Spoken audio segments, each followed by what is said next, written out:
So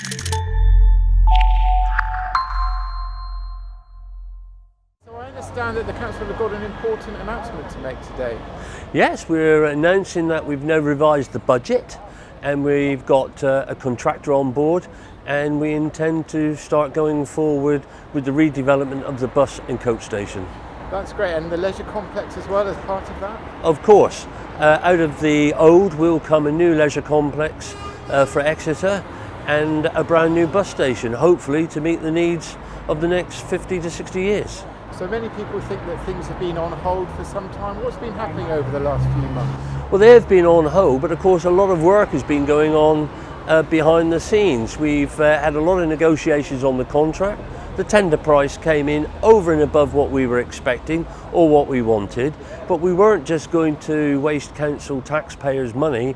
We've really looked into all of the contract details. The contractor has made some movement towards us, and we've literally gone through all the nuts and bolts of this contract. So will the budget need to be revised? Can you say anything about that? Of course I can, and it's all in the public domain. The total build cost of 32.5 million will need to go up to 39.92 million. So we are looking to ask the council to actually create a loan facility of 7.67 million. But that's a lot of money, but please bear in mind we've already got £32.5 million already invested in this, and I think that's just fantastic. So the extra borrowing requirement, how would that be repaid?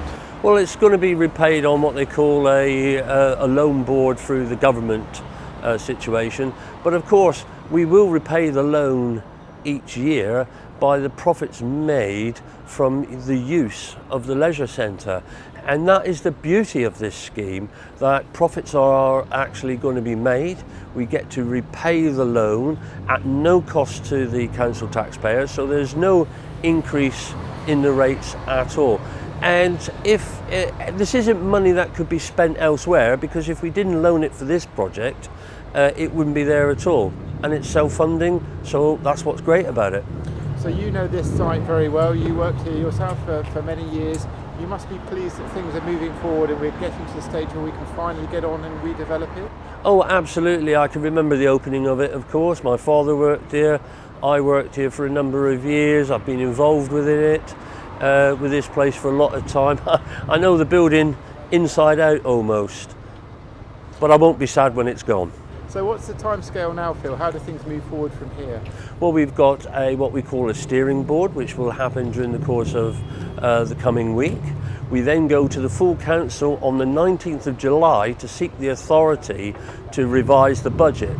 If that goes through the council, but in the meantime there's going to be a lot of scrutiny and a lot of questions which we're prepared to answer, and we want to answer to not just councillors but to the media and also to the public. And then really, once we've got from that, it's just a question of when we can get started to redevelop the site. So a lot of work's gone into all of this. You must be delighted that things are moving forward now. Absolutely delighted, a bit exhausted, but full praise to our team within that civic centre there who's made this happen. It's not just been the likes of people like me. We've had a lot of good people working for this city. And do you know what? It's going to be so worthwhile when the redevelopment is done. And I think this is going to be a bit of civic pride. And I think Exeter is up there, up in the front. We're doing our very best to change things, and that's what we want to do.